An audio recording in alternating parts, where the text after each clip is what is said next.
Jen. Good evening, good afternoon. Still 4 o'clock in the afternoon here.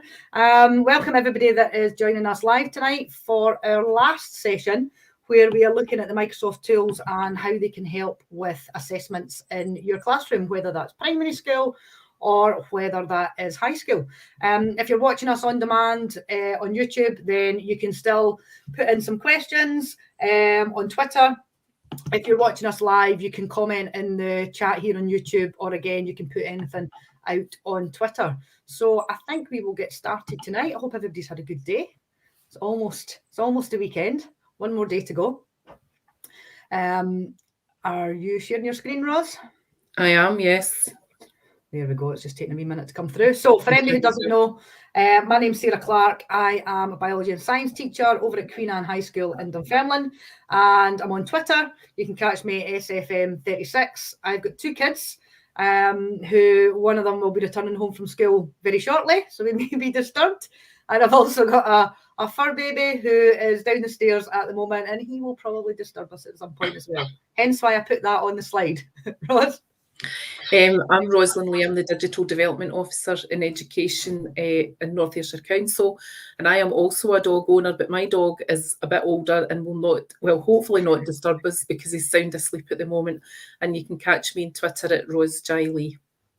I've just handed him something to keep him busy, so he's got a buffalo horn to keep him busy. So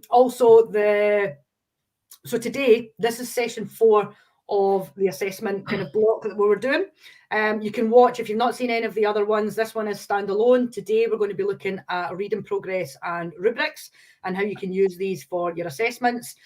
You can go back as well onto the Tablet Academy YouTube channel and you can catch any of the other ones.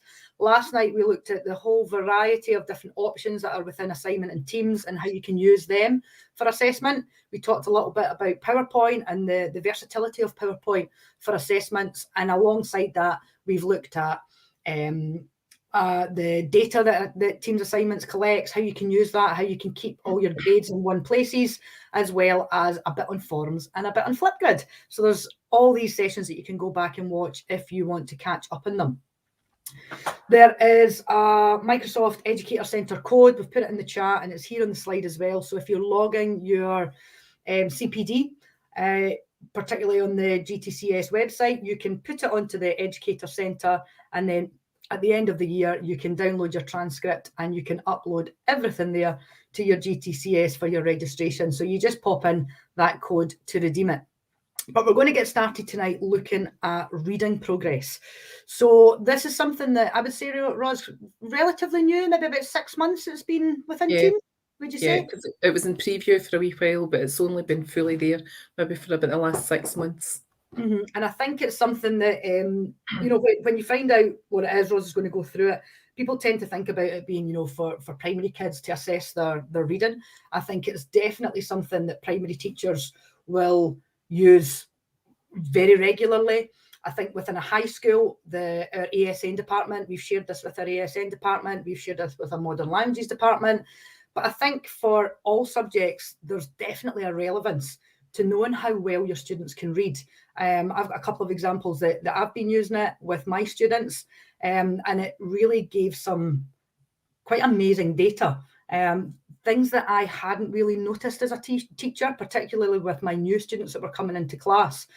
So I'll let Ros start explaining a little bit about it, and then we can talk about some examples and how it's been used. So reading progress can be added to a Teams assignment.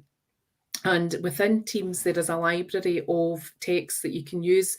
Now, the texts come from an American website called Rubrics, and it's based in, it's got texts from kindergarten, which is about 5 to 6-year-olds, up to 12th grade, which is kind of equivalent to our 6th year.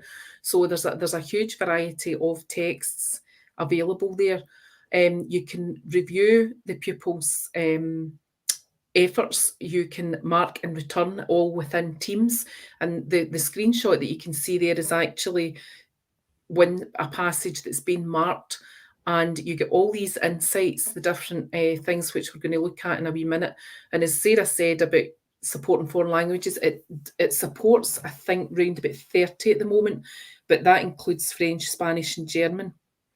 So it's not just for, lots of people think it's just for primary schools, but it's not, it's for children of all ages, and also EAL students it would be useful for as well. So if we move on to the next one, the advantages in using reading progress.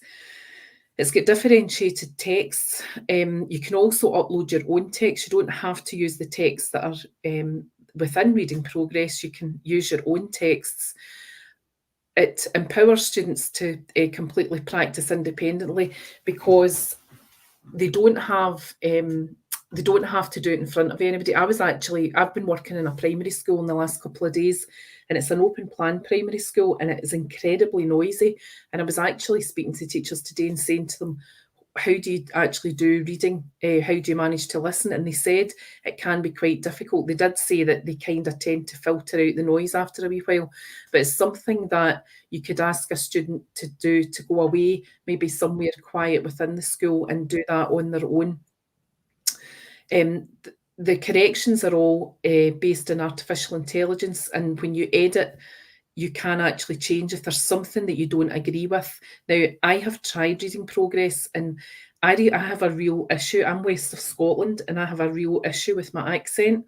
It doesn't tend to like my accent. Lots of things like dictate and so on, it doesn't really pick up what I'm saying properly. And I did, bizarrely enough, I did an English one, and then I did one in French, and my French effort was better. And I haven't actually spoken French since the last time I was in France, which was about 2004. So obviously my French is still fairly good. There's lots of insights there that can let you see, lots of data provided to see what you need to do with the pupils. And I actually read something the other day that said, interestingly enough, some pupils are more comfortable reading to a computer than to a person, and maybe that's a sign of the way that they are with phones and so on nowadays, whereas maybe 20, 30 years ago that wouldn't have been the case, but some of them are more comfortable. And it's totally non-stigmatising. And it's also been found that it motivates pupils to read more, which is a really good thing. So there's lots and lots of advantages in reading progress. Oh, sorry, I've got the wrong thing here. I'm hitting the wrong. The statistics that are available are on the slide there that you can see, and they all come up different colours. Now, when you're marking, if you don't agree, as I said, you can actually change that. So on the Teams assignment, this is the assignment here. When we're going to attach a reading progress.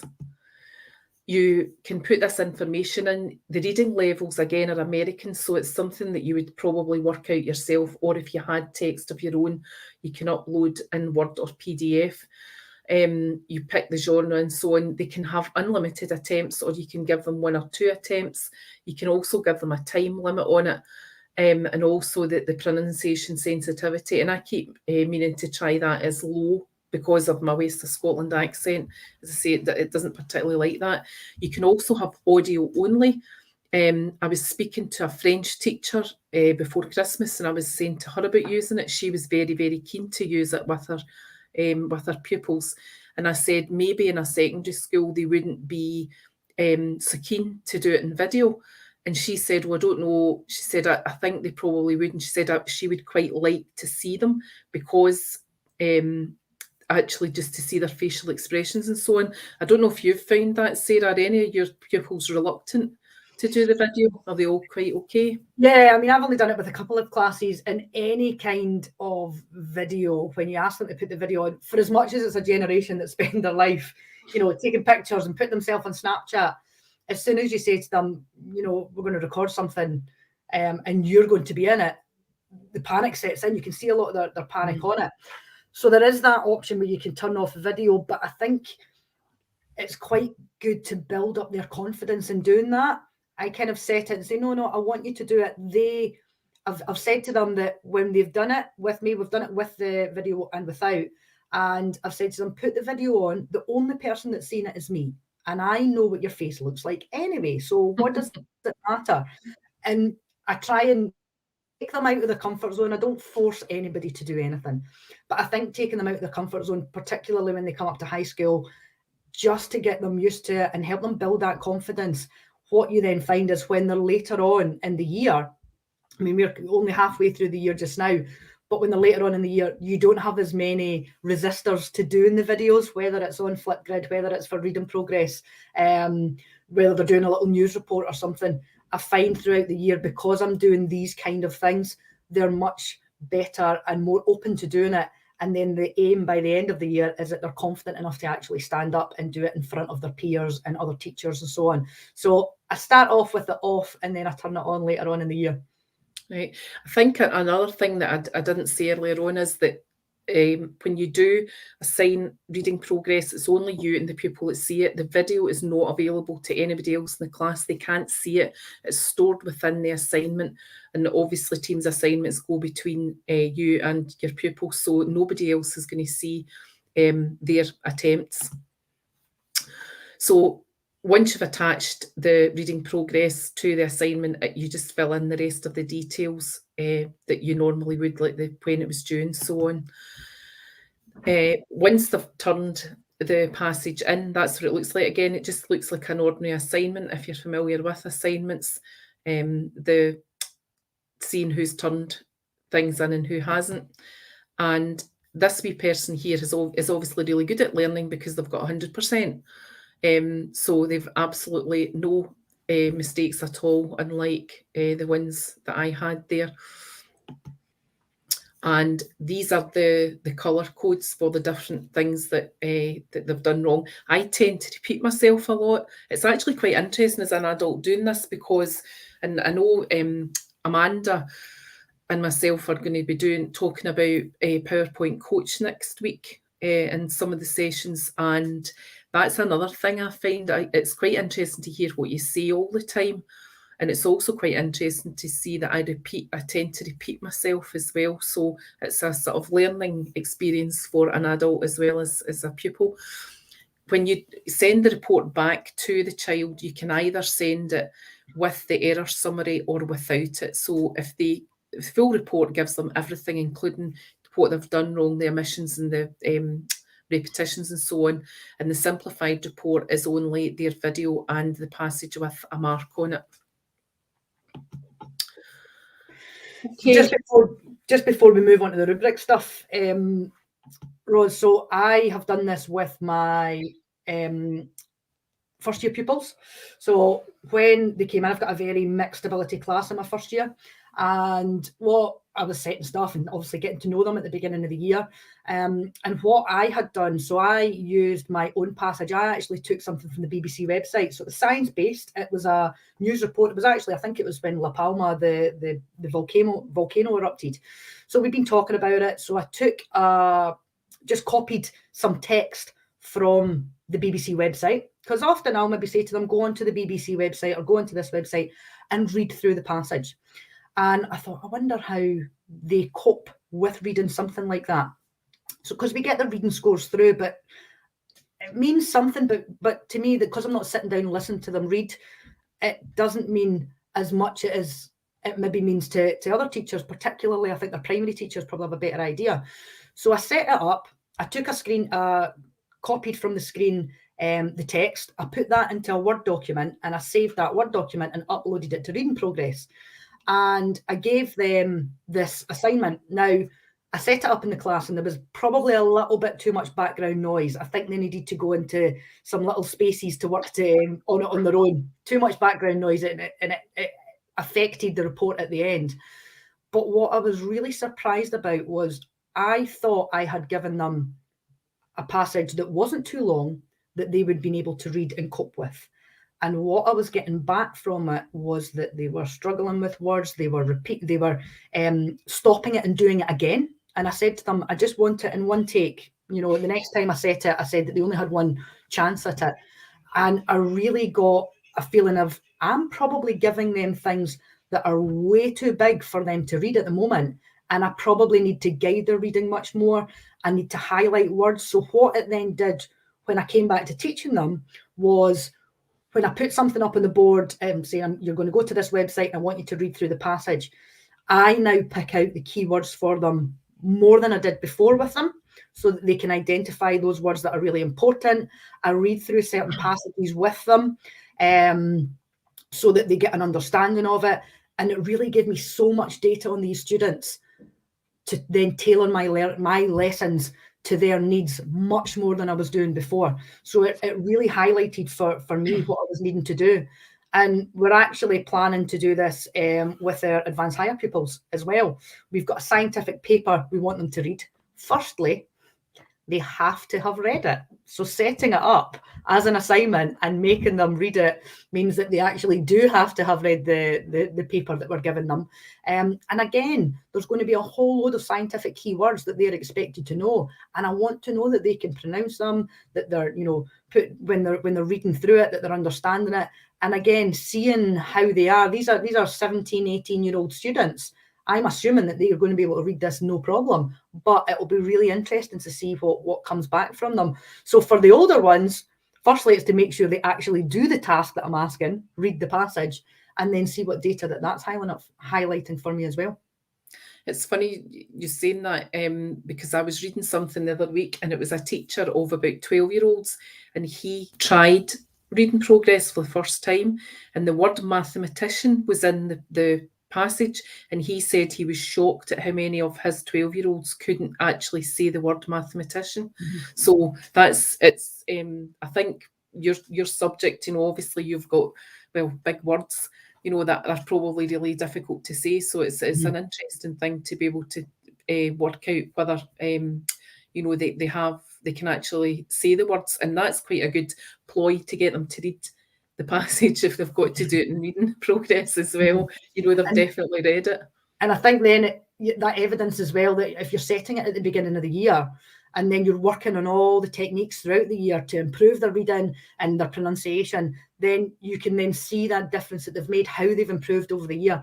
And it's then banked, it's there, it's actually evidence of them speaking and reading out, which we maybe don't have at the moment, particularly in our ASN department, because it's somebody that normally would be listening to them.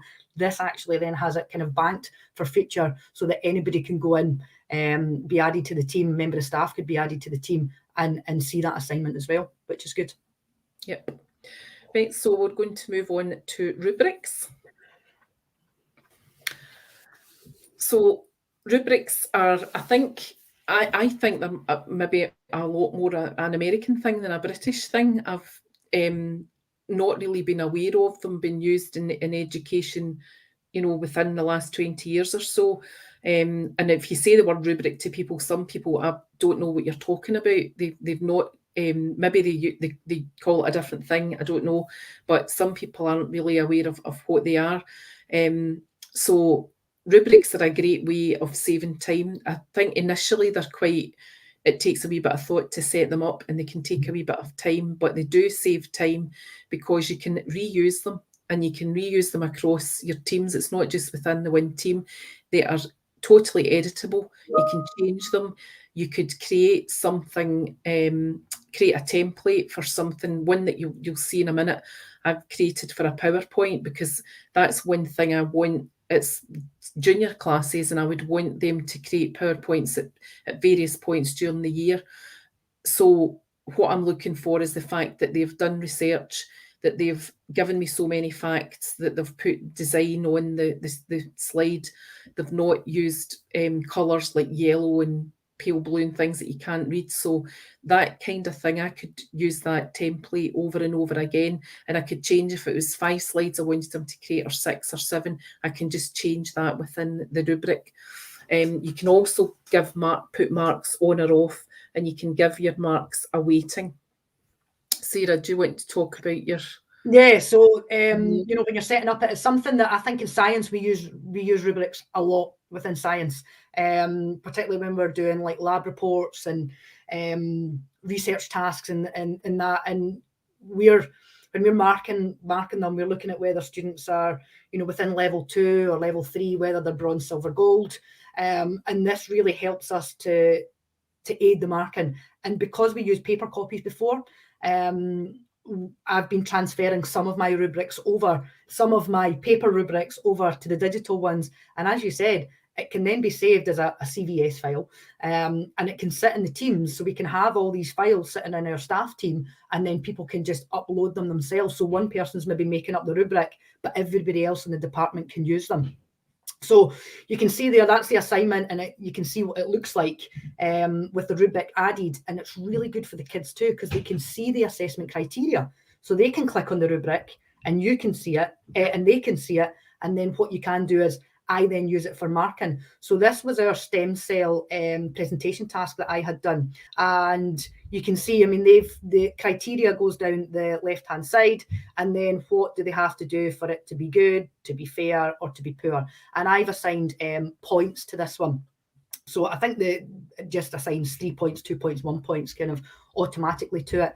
And then there's a weighting as well. So whether it's worth 25%. So this one, every section within the task had a 25% weighting, but I have done other ones where it's maybe one area's got a 50% weighting and another area's got a 10% weighting. And you can do that. You can change it about, which then redistributes it. So it then gives you not necessarily a mark, but a percentage for how the students have done based on it.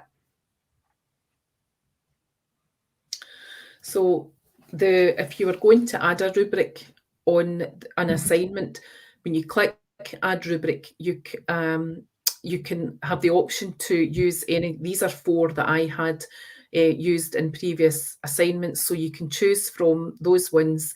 You can add a new rubric, or you can upload a rubric if you've got one in a CSV file. That's what happens if you want to upload, and that's a new rubric. So it's up to you to add what you want onto the rubric. As Sarah said, the different criteria are down the side. So you would basically just add. So we've got a first line, and we would keep adding until we got to how many of our criteria we wanted. And you've got your, the points are off in that one. That's why there's no points there. You can't see there. It's just excellent, good, fair, and poor. And that's the one I was talking about earlier. I was using as a PowerPoint presentation. So I wanted to see that their spelling and grammar, how many errors they had, the quality and quantity of their content, information handling, research, and so on. And I played around with the weightings as well to see what the what I wanted to be the most important thing. And I've got the points on there, so you can see we've got some points along the top there. And just to add on that one as well, if you go back to that picture, Ros, along the top, it sets up excellent, good, fair, and poor automatically. Now, my last one, it only had 3, so you can take them away. You can change the titles at the top, I think, from what I remember. But you don't have to have 4. I have done this with extended response questions as well. So down the left-hand side, our extended response questions in science, the point is given that they get the mark for. So I put the point down the side as one of the criteria, and then it's got excellent and poor as my 2 headings. If they have included it, they get 1 point. And if they haven't included it, they get 0 points. So when I put that up, there's only 2 columns, and it's just literally included, not included is what I'm checking as I'm going through it, and we'll look at how it marks in a wee minute.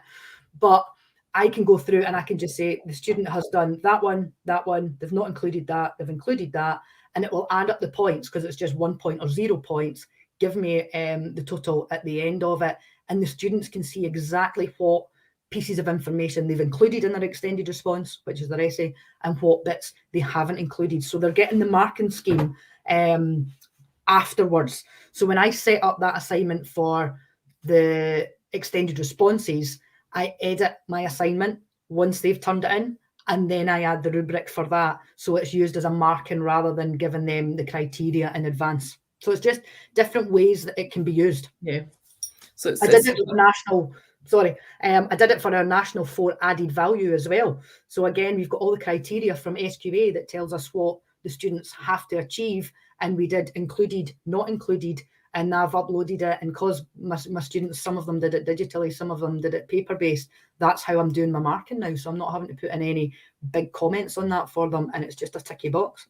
Yeah, I was just going to say, they're just really flexible. You just do whatever try and make it do whatever you need it to do. at the time. That's the student view.